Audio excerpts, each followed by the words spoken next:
بالله من الشيطان الرجيم بسم الله الرحمن الرحيم يوصيكم الله في أولادكم للذكر مثل حظ الأنثيين صدق اللہ العظیم۔ آج کا سبق بہت ہی اہم ہے اور آج کے درس کے اندر حصص ورثہ یعنی میراث ڈسٹریبیوشن کس طریقے سے ہونی ہے اس کی بنیادی چند ایک چیزیں بتائی جائیں۔ ساری چیزیں اس کے اندر ذکر نہیں ہیں، کچھ چیزیں ہیں اور بہت ہی اچھی حدیث کے اندر ہے، تو آخر میں اس حوالے سے کچھ مزید بات کروں گا۔ یہاں پر اللہ رب العزت نے اس پوری چیز کو بیان فرمایا ہے کہ میراث کیسے تقسیم ہونی ہے۔ پیچھے بتایا تھا کہ وصیت کرنے کا حکم دیا تھا اللہ رب العزت نے، اور یہاں پر پھر وصیت کو باطل کر کے فرمایا کہ اللہ رب العزت نے حصص ورثہ یعنی جو ورثہ ہیں ان کو ڈیفائن کر دیا ہے۔ دیکھیں جی، سب سے پہلے ورثہ ہوتے کون ہیں اس کو ذہن میں رکھنا ہے، اور اس کے بعد ان کے حصے کتنے ہیں وہ کتنے ہیں ان کو دیکھا جائے گا۔ ایک آدمی ہے، اس آدمی کے اوپر اصول اور اس کے نیچے فروع۔ جو براہ راست اس کے اصول ہیں یعنی اس کے ماں باپ، اس کا ماں باپ، اس کے دادا دادی، تو یہ ورثہ ہوتے ہیں جو اس کے اصول ہوتے ہیں۔ جو فروع اس کے ہوتے ہیں جو اس کا بیٹا ہوتا ہے، جو اس کی بیٹی ہوتی ہے، جو پوتا ہوتا ہے، جو پوتی ہوتی ہے، جو نیچے چلے جاتے ہیں، تو یہ ورثہ ہوتے ہیں۔ اچھا، سارے ورثہ کی تفصیل یہ نہیں ہوتی، سارے ورثہ کی تفصیل نہیں ہوتی، بلکہ اس میں تفصیل بھی ہوتی ہے۔ جیسے یہ والد ہے، اس کے آگے اس کے والد ہیں، اس کے آگے اس کے والد ہیں، تو جب یہ موجود ہے تو اپنے سے پچھلے والوں کو یہ محروم کر دے گا، ان کا حصہ کاٹ دے گا۔ یہ موجود ہے تو اس کے نیچے والوں کا حصہ نہیں ملے گا، ٹھیک ہے۔ تو میں سب سے پہلے بتا تھا ورثہ۔ اب اس کے بہن بھائی دائیں بائیں ہیں، دائیں بائیں اس کے بہن بھائی ہیں۔ اس کے ایک طرف اس کی خالہ بھی ہے، ایک طرف اس کی نانی بھی ہے، ایک طرف اس کی چچی بھی ہے، ایک طرف اس کی پھوپھی بھی ہے، ایک طرف، یہ سب بعد کے ورثہ ہیں۔ پہلے ورثہ اصول اور فروع ہوتے ہیں۔ تو اللہ رب العزت نے یہاں جو تفصیل بیان فرمائی وہ میں ساتھ ٹکڑوں کے اندر میں نے کوشش کیا ہے کہ جو ترجمے کے اندر بات ہے وہ ضروری آپ لوگوں کو سمجھ میں آ جائے۔ بقیہ تفصیل جو ہے وہ اس کے بارے میں بعد میں ذکر کروں گا۔ یوصیکم اللہ فی اولادکم، اللہ رب العزت تم کو نصیحت کرتے ہیں تمہاری اولاد کے اندر۔ للذکر مثل حظ الانثیین، اس کے حوالے سے میں نے بتا دیا تھا کہ اگر کسی کی اولاد مکس ہے، للذکر مثل حظ الانثیین یعنی لڑکا بھی ہے لڑکی بھی ہے، تو اس صورت میں لڑکے کو دو، لڑکی کو ایک حصہ ملے گا۔ فإن كن نساء فوق اثنتین، اگر صرف لڑکیاں، فإن كن نساء اگر صرف لڑکی ہیں، فوق اثنتین اور لڑکیاں جو ہیں وہ دو سے اوپر ہیں، فلہن ثلث مما ترک، فلہن ثلث ما ترک، تو جو چھوڑا گیا ہے اس کا 2/3 حصہ ان کو دیا جائے گا۔ 2/3 ثلثا، ثلثا 2/3 یعنی 2/3 حصہ، یعنی 66%، یعنی 66.66% حصہ ان کا حصہ دیا۔ وَإِن كَانَتْ وَاحِدَةً، اگر صرف لڑکی اور لڑکی بیچاری بھی ایک ہے، تو فَلَهَا النِّصْفُ، تو اس کا آدھا حصہ ہے۔ اتنا میں نے بتا دیا تھا، امید ہے یہ بات آپ کے ذہن میں بیٹھ گئی ہوگی۔ آگے دیکھیں ولی ابویہ، والدین کا حصہ۔ کہتے ہیں والدین کے حصے کے اندر سب سے پہلی بات دیکھیں، والدین کے حصے میں سب سے پہلی بات یہ ہے کہ والدین کی اولاد موجود ہے۔ جب والدین کی اولاد موجود ہے تو ان دونوں کو چھٹا حصہ ملے گا، یعنی 1/6 حصہ ملے گا۔ چنانچہ یہاں پر یہ ہے ولی ابویہ لکل واحد منہما السدس، ولی ابویہ اس کے والدین ہیں، لکل واحد منہما، لکل واحد منہما ان دونوں کو الگ الگ سدس، چھٹا حصہ دیا جائے گا۔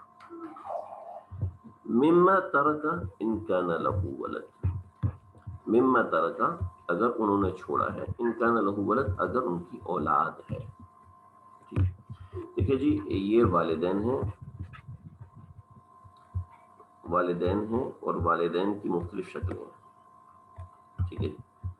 اگر اولاد ہے، پہلی شکل اگر اولاد ہے تو 1/6 سب کو دیا جائے گا،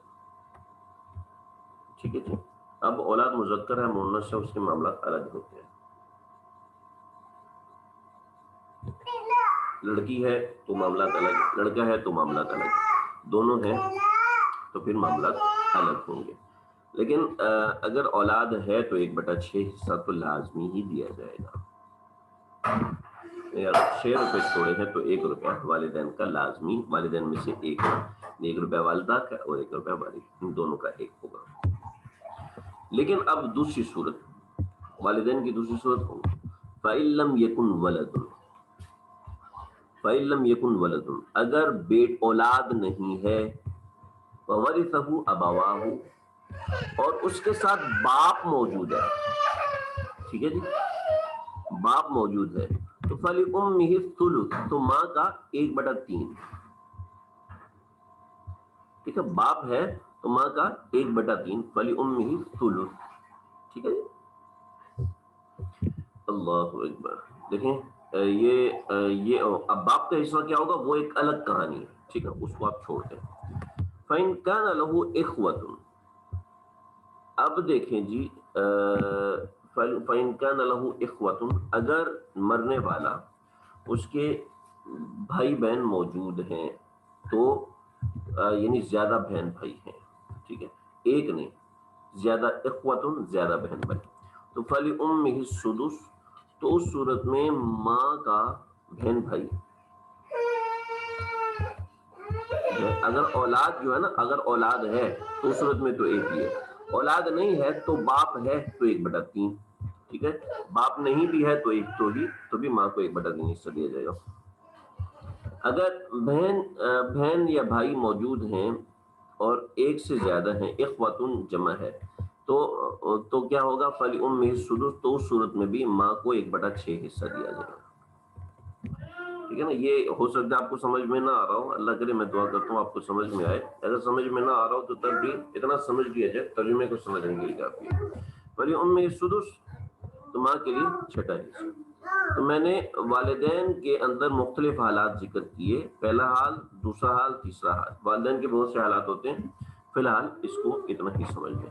یہاں بھی میں نے اس کو لکھا ہوا ہے، ماں کے حصے کا ایک بیان یہ ہے کہ اگر اولاد نہیں ہے تو ماں کو ثلث ملے گا باپ ہونے کی صورت میں، ٹھیک ہے۔ اچھا، اگر کئی بھائی ہیں تو ماں کو سدس ملے گا، یعنی 1/6 حصہ ملے گا، ٹھیک ہے۔ من بعد وصیۃ یوصی بہا او دین،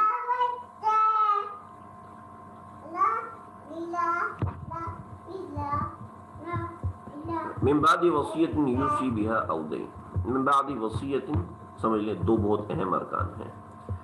میراث جب بھی تقسیم ہوتی ہے تو میراث کی تقسیم میں سب سے اہم ترین ابتدائی کام جو ہوتے ہیں وہ یہ ہوتی ہے اس کی وصیت کا نفاذ کیا جاتا ہے اور قرض کی ادائیگی کی جاتی ہے۔ وصیت کا نفاذ کیا جاتا ہے اور قرض کی ادائیگی کی جاتی ہے۔ وصیت کا نفاذ یہ ایک الگ کہانی ہے، اس کو ہم کئی اور موقع پہ سمجھ لیں گے، اور قرض کی ادائیگی یعنی میت کے ذمہ جو قرض ہے پہلے اس کو ادا کیا جائے گا، اس کے بعد یہ تقسیم ہوگی، اس سے پہلے یہ تقسیم نہیں ہوگی، ٹھیک ہے نا۔ مناسب تجہیز و تکفین وہ بھی بنیادی طور پہ دیکھا جائے گا، یعنی آپ سمجھ لیجیے، جب مرنے والا مرتا ہے تو اس کے بنیادی طور پہ جو احکامات ہوتے ہیں وہ اس طریقے سے ہوتے ہیں۔ سب سے پہلے نمبر پر اس کے ذمے اس کے جو کفن دفن کا مناسب انتظام کیا جائے گا۔ کفن دفن کا مناسب انتظام، انہیں اتنا مہنگا انتظام نہیں کیا جائے گا، کفن دفن کا مناسب انتظام، کوئی اتنا مہنگا کفن، اتنا مہنگی قبر، اتنا مہنگا یہ قبر کھودنے والے کا حصہ دیا جائے گا، وہ سب چیزیں ہیں تو وہ نہیں ہوگا، بس مناسب انتظام ہوگا۔ درمیانی متوسط قبر کا خرچہ، متوسط کفن دفن کا انتظام، اتنا مناسب کیا جائے گا سب سے پہلے۔ اس کے بعد اس کے ذمے جو قرض ہے، قرض کو مکمل ادا کیا جائے گا، ٹھیک ہے جی۔ اگر قرض ہے تو وہ مکمل کا مکمل دیا جائے گا، بھلے سے ساری میراث کے پیسے ختم ہو جائے، پیچھے 1 روپیہ بھی نہ بچے، قرض کو مکمل ادا کرنا ذمہ داری ہوگا۔ اس کے بعد اگر کوئی پیسہ بچتا ہے تو وصیت جو ہے وہ نافذ کی جائے گی۔ اگر اس نے وصیت کی ہے، بطور مثال اس نے وصیت کی ہے کہ میری مال میں سے 1 لاکھ روپے مسجد میں ڈال دیا جائے، تو وصیت نافذ کی جائے گی، مگر یاد رکھا جائے وہ 1/3 حصے میں نافذ کی جائے گی۔ اگر اس نے کہا 1,00,000 روپیہ، 1,00,000 روپیہ جناب 1,00,000 روپیہ میرا مسجد میں ڈال دیا جائے، تو اب مسئلہ یہ ہے کہ 1,00,000 روپیہ مسجد میں ڈالنے سے پہلے دیکھا جائے گا مال کتنا ہے. اب مال ہے 2,00,000 روپیہ. جب مال 2,00,000 روپیہ ہے تو 1/3 1,00,000 روپیہ نہیں بچتا، ٹھیک ہے، بلکہ 2,00,000 کو 3 پر تقسیم کریں گے، اور جو حصہ نکلے گا 2,00,000 روپیہ، اور اس کو 3 پر تقسیم کریں گے، جو حصہ آئے گا مثلاً آئے گا 66,000 روپیہ، شاید 66,000 کچھ اس طرح کر کے روپیہ آئے گا، تو یہ اس حصے پہ وصیت نافذ ہوگی، بقیہ حصے پہ وصیت نافذ نہیں ہوگی. اس نے چھوڑا 3,00,000 روپیہ، 3,00,000 روپیہ چھوڑا ہے. جب 3,00,000 روپیہ چھوڑا ہے تو 3,00,000 روپے میں سے 1,00,000 روپے کے اوپر وصیت نافذ ہوگی، بقیہ 2,00,000 کے اوپر وصیت نافذ ہوگا. بطور مثال اس نے کہا تھا میرے سارے پیسے مسجد میں دے دیے جائیں، سارے پیسے مسجد میں نہیں دیے جائیں گے، بلکہ 1/3 حصہ، یعنی 3,00,000 کے تو 1,00,000 اس کا مسجد میں دیا جائے گا. میرا بات واضح ہوگی. تو من بعد وصیت یوصین بہا او دین،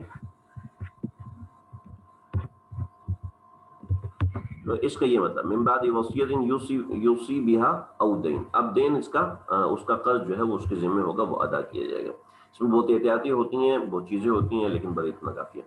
اباؤکم و ابناؤکم، اللہ رب العزت فرما رہے ہیں کہ دیکھو تمہارا بیٹا یا تمہارے والدین تمہیں زیادہ حصہ دیتے ہیں، یا تمہاری اولاد تم کو زیادہ حصہ. لا تدرون ایہم اقرب لکم نفعا، تم میں سے کون تم کو زیادہ حصہ دیتا ہے یہ تم کو نہیں پتا، بلکہ اللہ رب العزت فریضۃ من اللہ، اللہ کی طرف سے فریضہ مقرر کر دیا گیا ہے.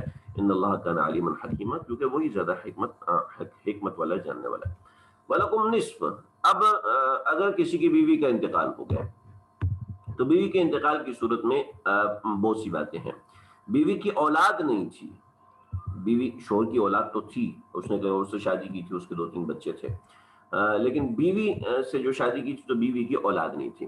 جب بیوی کی اولاد نہیں تھی تو پھر اس کے شوہر کو نصف حصہ دیا جائے گا، یعنی 50% دیا جائے گا.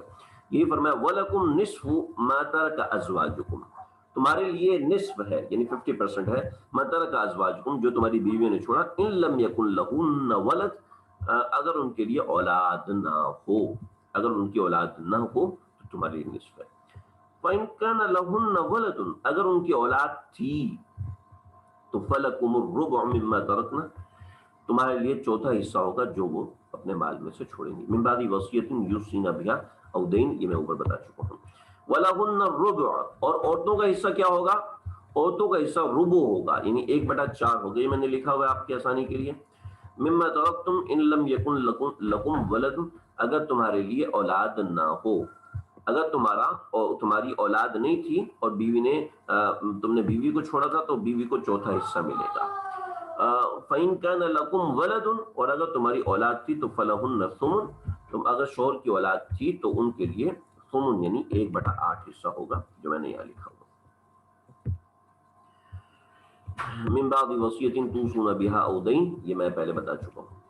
ان کان رجل، دیکھیں جی یہ یہاں تک بات ہوگی، امید ہے یہ بات سمجھ میں آگے ہوگی، نہ سمجھ میں آئی تو میں آخر میں ایک بات سمجھاتا ہوں.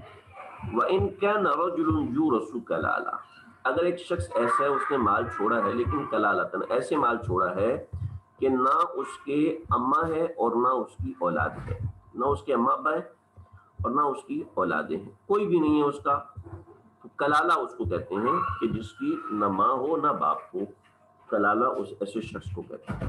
او امراتن، یا ایسی عورت جس نے ایسا مال چھوڑا لیکن اس کی نہ ماں ہے اور وَلَهُ أَخٌ وَأُخْتٌ، اور اس کے بہن اور بھائی ہیں، تو بہن اور بھائی ہونے کی صورت میں فَلِكُلِّ وَاحِدٍ مِّنْهُمَا السُّدُسُ، تو ہر ایک کو چھٹا حصہ دیا جائے گا. بہن بھائی سب کو چھٹا حصہ دیا جائے گا. فَإِن كَانُوا أَكْثَرَ مِن ذَلِكَ، اگر بہن اور بھائی اکیلے نہیں ہیں بلکہ وہ زیادہ ہیں. فَإِن كَانُوا أَكْثَرَ مِن ذَلِكَ، اگر وہ زیادہ ہیں تو فَهُمْ شُرَكَاءُ فِي الثُّلُثِ، تو پھر وہ 1/3 میں حصے دار ہوں گے. سمجھ لے جی، یعنی اگر ایسا آدمی ہے جس کے بعد نہ والدین نہ اولاد ہوں اور ایک بھائی اور ایک بہن ہو، تو ہر ایک کا چھٹا حصہ اس کو دیا جائے گا. یہ ہر ایک کو چھٹا حصہ دیا جائے گا.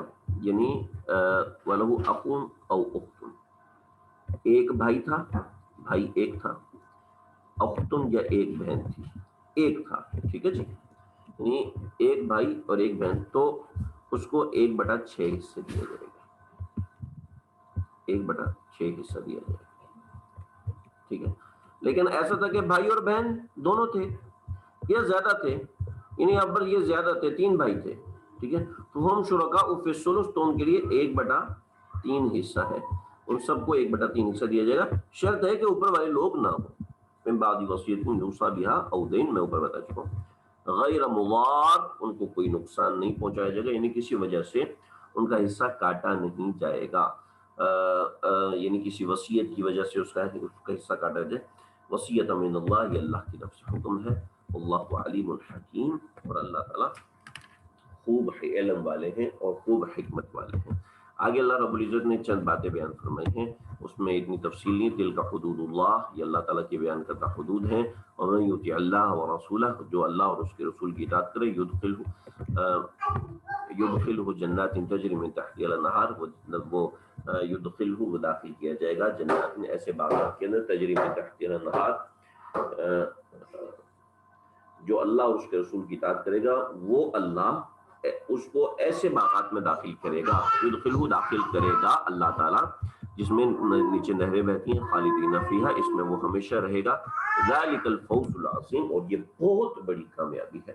ومن یعص اللہ ورسول, اور جو اللہ اور اس کے رسول کی نافرمانی کرے, ایک خاص وراثت کے معاملے میں, ویتعدی حدودہ, اور حدود کی تجاوز کر جائے, یدخلہ, تو وہ اللہ اس کو داخل کرے گا نارن, آگ کے اندر, خالدن فیہا, اس میں ہمیشہ رہے گا, وَلَهُ عذاب مہین, اور اس کے لیے دردناک عذاب ہے. تو یہ چھٹے حکم کا بیان یہاں پر مکمل ہو گیا. دیکھیں جی, یہ اس میں ساری میراث کی باتیں نہیں ہیں. آپ لوگوں نے بعد میں, جو پچھلے سبق ہوا تھا ہمارا, اس کے بعد بہت سے لوگوں نے سوال کیے کہ بھی اگر اس کا اتنا حصہ ہے تو پھر اس کو کتنا ملے گا, پھر اس کو کتنا ملے گا. تو یہ ساری باتیں ان آیات کے اندر نہیں ہیں. بنیادی احکامات اللہ رب العزت نے بیان فرمائے ہیں یہاں پر, تو اس میں ساری باتیں ذکر نہیں ہیں. اگر آپ حضرات میں سے کوئی ایسا دلچسپی رکھنے والے لوگ ہیں, اگر کوئی ایسی بات بن جاتی ہے جو وراثت کو پڑھنا چاہتے ہیں, تو ہم کوشش کر کے اس کی کوئی ترتیب بنا لیں گے. لیکن فی الحال تو اس کو سمجھنے کے لیے بس اتنا سمجھ لینا, اتنا پڑھ لینا انشاءاللہ کافی ہوگا. ترجمہ سمجھ میں آ جائے, بقیہ تفصیلات کس طریقے سے تقسیم ہوگا, یہ پورا ایک میتھمیٹک ہے, وراثت اور میراث کو تقسیم کرنا, تو وہ ایک الگ چیز ہے. انشاءاللہ موقع ہوا, اللہ نے زندگی کی, آپ لوگوں کی دلچسپی ہوئی, ہمیں کچھ موقع ایسا مل سکا, تو ہم انشاءاللہ اسی حساب سے ترتیب کریں گے. اللہ مجھے آپ ہم سب کو سمجھنے کی توفیق عطا فرمائے. آج کے لیے اتنا ہی. اللہ تعالیٰ خیر. السلام علیکم ورحمۃ اللہ وبرکاتہ.